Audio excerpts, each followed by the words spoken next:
Good morning everyone, नमस्ते सुहानी। फेरि म आइसकेको छु नयाँ दिन, नयाँ सुरुवातको साथमा। अनि हेर्नुहोस् मेरो साथमा को हुनुहुन्छ? मान्वी। यता मान्वी, टाटा भन्छ। टाटा टाटा। डली पनि भुकिरहेछ।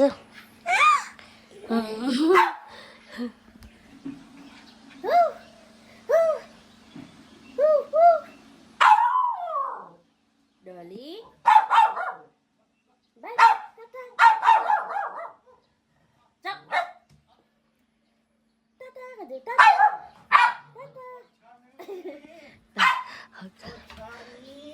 टाटा टाटा भन्छ। टाटा।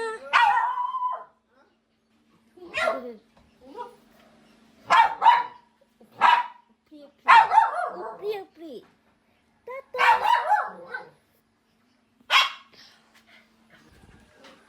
हामी चाहिँ घुम्न गएको बुन्टी र म हो। कहाँ गएको हामी? चलो चलो आओ। जाएगा घर, जाएगा या किधर जाएगा? ए डलीलाई हेरेको बा बिचरा। Bye bye Dali, bye bye गरिदियो। Bye bye. चुप्पा चुप्पा चुप्पा। हेरेको हाँसेको ठुलो मान्छे हाँसेको। हाँस्यो मान्वी, मान्वी हाँस्यो। मम्मी जाने।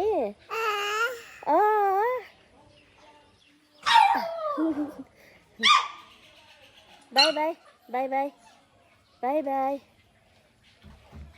मान्वी, बाई बाई। कसलाई टाटा गरेको? टाटा टाटा टाटा टाटा टाटा। के गर्ने अब? चलो जु बाजेकोमा जाऊ ल। अब घरमा जानुपर्छ। ल ल अब जानुपर्छ। By bye bye by. कस्तो दामी भ्यू देखिरहेछ रे, कस्तो दामी भ्यू देखिरहेको छ गाइस। ओ तामाको बोट पनि झऱ्यो। यो चाहिँ म दिदीको घर जाँदैछु।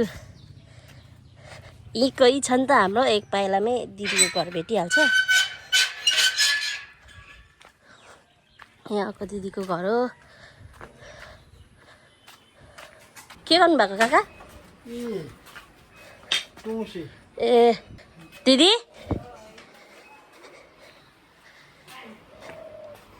दिदी चाहिँ काम गर्दो रहेछ।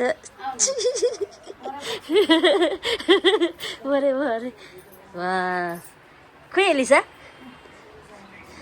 के गर्दैछ? एलिसा फोन खेलाइरहेको छ। काम गर्दैछ दिदी।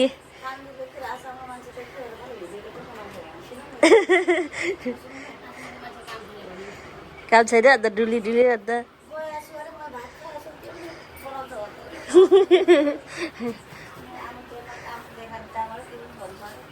यहाँ चाहिँ हुन्छ मेरो दिदी।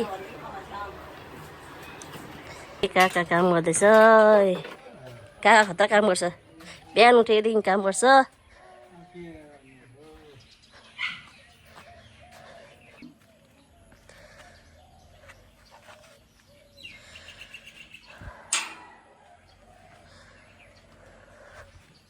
कस्तो दामी भ्यू देख्छ रे बाफ्रे। आसाममा चाहिँ यस्तै फुल मात्रै फुल्छ है बेसी, सबैको घरमा छ। वा कति दामी छ, हेर्नुहोस् न कति दामी छ, कति सुन्दर छ है। म तपाईँको माझमा आइसकेको छु। अनि बिहानको मामसँग है, यो चाहिँ रामभेँडा प्याज खोर्सानीको चटनी, निम्बु, अन्त अनि यो चाहिँ गुन्द्रुकको झोल अनि माम। अनि यहाँ चाहिँ छ निम्बु र पुदिना। यो चाहिँ यसलाई चाहिँ यसरी भिजाइ राख्नु छ। यो चाहिँ बिहानै मैले 1 ग्लास खाएँ, अब खानासँग पनि खान्छु। बिहानै खानु राम्रो हुन्छ, किनभने यो एकदम शीतल गराउँछ। एक त पुदिनाले एकदम शीतल गराउँछ, अनि निम्बुले चाहिँ पुरा वेट लस गराउँछ। त्यही भएर मैले कोही बेला खान्छु। अहिले पुदिना पनि अलिक पुरा गरमले हाल्दा पुरा पिल्सिँदैछ, त्यही भएर त्यस्तो खाँदैछु अहिले चाहिँ। अनि म चाहिँ खाना सुरु गरिरहेको छु। अनि मलाई एकजना दिदीले भन्नुहुँदै थियो, अनि बहिनी तिमीले चाहिँ किन थालमा नखाएको भन्नुहुँदै थियो। अनि मलाई चाहिँ केराको पत्तामा खानु मजा लाग्छ है, प्लेटमा भन्दा पनि मलाई चाहिँ यो चाहिँ अर्ग्यानिक टाइपको लाग्छ। सो त्यही भएर मलाई यसमा प्लेटमा नखाएर चाहिँ केराको पत्तामा खाएको। अनि मैले चाहिँ केराको पत्ता बनाएको है। अनि हजुरहरूले यति धेरै माया गर्नुहुँदैछ, धेरै धेरै धन्यवाद है। म चाहिँ सुरु गर्न आँटेको, हेर्नुहोस् न बाटोको छेउमा घर हुनु साह्रो।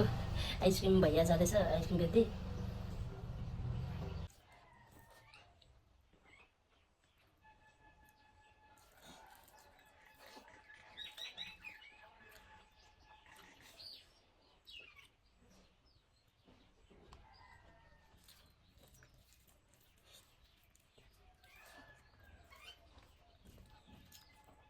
धानको भात चाहिँ मग बनाउँछ, मिठो हुन्छ।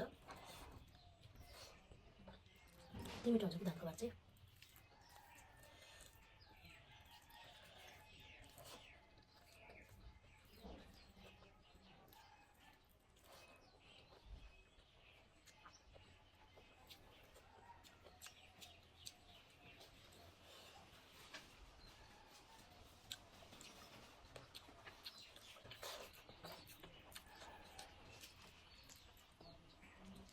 गाइस अहिले त यस्तो सब्जीको दुःख छ।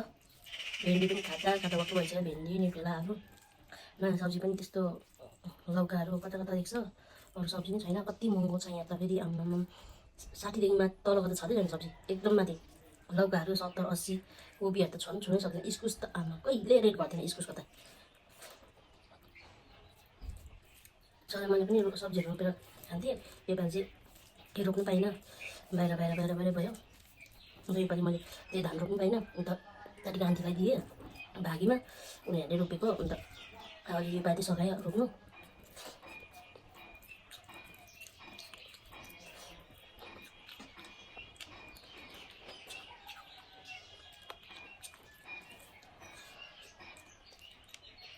कति मिठो छ कि चट्नी त।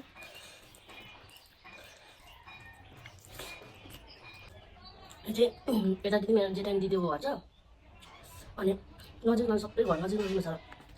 उताको बोलेको उता सबै सुन्छ, यताको बोलेको उता सबै सुन्छ, त्यस्तो खालको टाइपको छ।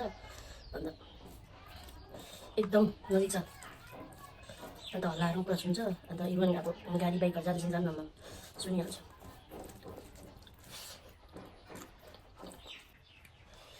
चट्नी कम खुर्सानी ज्यादा। जाँदै यस्तै खान्छु, मेरो हस्बेन्ड छ भने त खाँदिनँ, हस्बेन्डले खानु दिँदैन नि त, खुर्सानी नखानु बेसी हुन्छ। म बेसी खुर्सानी खान्छु, अन्त उता खाँदैन पिरो।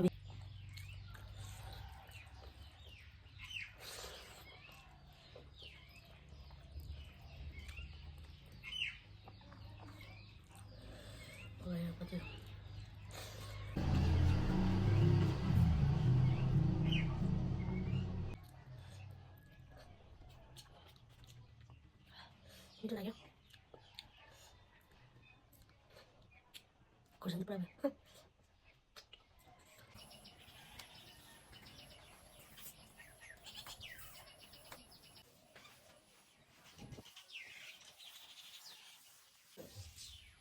हजुर उतै काम गर्दैछ नि, उतै चुनपुरामै काम गर्दैछ। हजुर हिजो होइन अस्ति गएको।